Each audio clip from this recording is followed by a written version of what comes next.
Ready start. महोदय, यह budget उस देश के लोगों के लिए बनाया गया है जिस देश के तीनों मौसमों के अखबारों की सुर्खियां होती हैं। सर्दी में इतने लोग ठंड से मर गए, गर्मी में इतने लोग लू से मर गए और बरसात में इतने लोग और इतने मवेशी बारिश और बाढ़ से मर गए। यह बजट उस देश के लोगों के लिए बनाया गया है जिसमें 50,000 औरतें बच्चा पैदा होने के वक्त कम दवाइयों और बगैर सही इलाज के मर जाती हैं, जिस देश में चौथाई बच्चे पैदा होने से 10 वर्ष की उम्र में मर जाते हैं। खुराक की कमी की वजह से, दवाइयों की कमी की वजह से जो बड़ा होने का सौभाग्य पाते हैं वे पौष्टिक भोजन के अभाव में बीमारियों का शिकार होते हैं। यह उस मुल्क के लोगों का बजट है जिनको खुद की दी हुई जो उम्र है उस उम्र को पूरे तौर पर भोगने का मौका नहीं मिलता है। यह उस देश का बजट है और उसी रोशनी में मैं इस बजट के प्रति अपना और अपनी पार्टी का दृष्टिकोण रखना चाहता हूँ। मेरी सबसे बड़ी आपत्ति यह है कि 50% जो गरीबी की रेखा से नीचे के लोग हैं, जेल मैनुअल के मुताबिक एक कैदी की जिंदगी के लिए जितना रुपया सरकार एक दिन में खर्च करती है उससे कम खर्च पर वे लोग रहते हैं। उनके लिए और जो मरने वाले लोग, औरतें, बच्चे और करोड़ में सम्मिलित तमाम लोग हैं, इस बजट में उन लोगों के लिए कोई काम नहीं किया गया है। मेरा यह आरोप है कि यह बजट हिंदुस्तान के सिर्फ 10% लोगों को निगाह में रखकर बनाया गया है।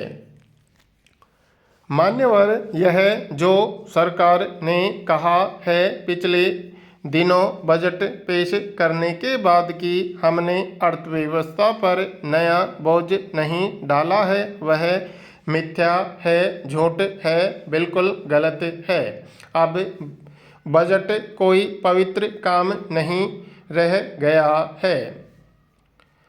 पहले बजट से सरकार के इरादों, सरकार के रुझान, सरकार की नीयत पर प्रकाश पड़ता था। अब आप साल भर में 3-4 फिजिकल एक्सरसाइज करते हैं।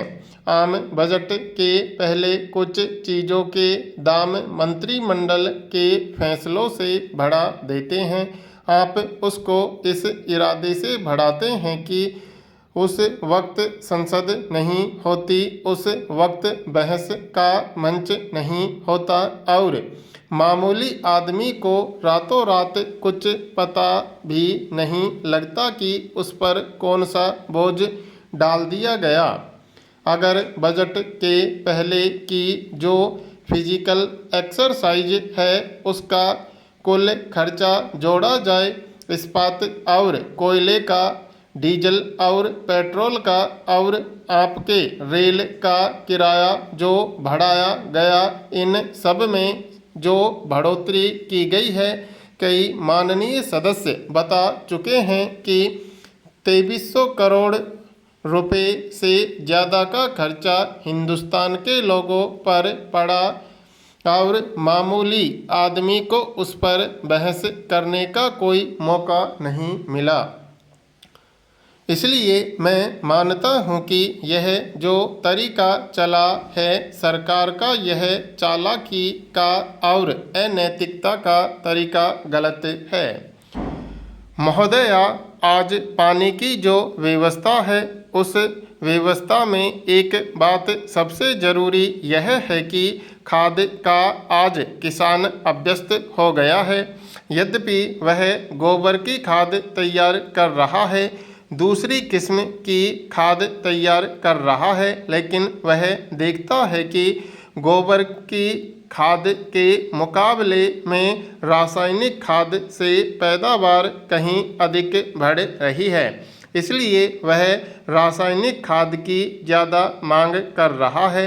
अभी हमारे आंध्र के माननीय सदस्य ने कहा कि उनके यहाँ खाद की कमी है, लेकिन मुझे भी यह कहना है कि हमारे उत्तर भारत में जो बहुत सारी रासायनिक खाद होती है वह अधिक दाम देकर दक्षिण भारत में खरीद करके ले जाई जा रही है, जिससे हम लोग खाद नहीं पा रहे हैं। यह सबसे बड़ी समस्या हमारे सामने है।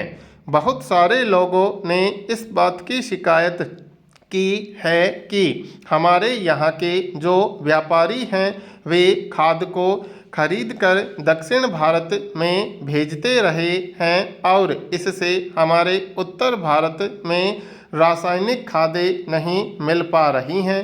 मैं यह चाहता हूं कि इसका हर प्रांत का कोटा अलग अलग बांट दिया जाए, क्योंकि मैं समझता हूं कि इसको बांधने के साथ साथ रासायनिक खाद की समस्या भी हल हो जाएगी। जहाँ तक महंगाई का प्रश्न है, यह एक सर्वमान्य सत्य है और इससे कोई इनकार नहीं कर सकता कि महंगाई है और वह बढ़ती जा रही है। मैं समझता हूँ कि इस महंगाई के साथ साथ हमारे जितने सरकारी कर्मचारी हैं वे अपनी तनख्वाह की वृद्धि की मांग करते हैं और यह चीज़ भी है कि जैसे जैसे उनकी तनख्वाह बढ़ती जाती है वैसे वैसे चीज़ों के दाम बढ़ते चले जा रहे हैं। इसलिए तनख्वाहों का बढ़ना या चीज़ों के दामों का बढ़ना यह कोई महंगाई का हल नहीं है।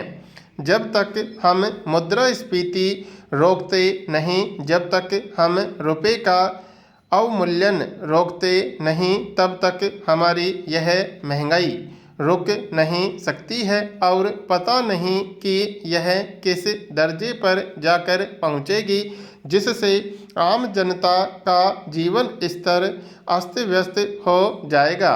यह महंगाई आज नहीं बल्कि धीरे धीरे कई वर्षों से बढ़ती चली जा रही है और इस पर नियंत्रण कर पाने में हमारी सरकार असमर्थ हो रही है।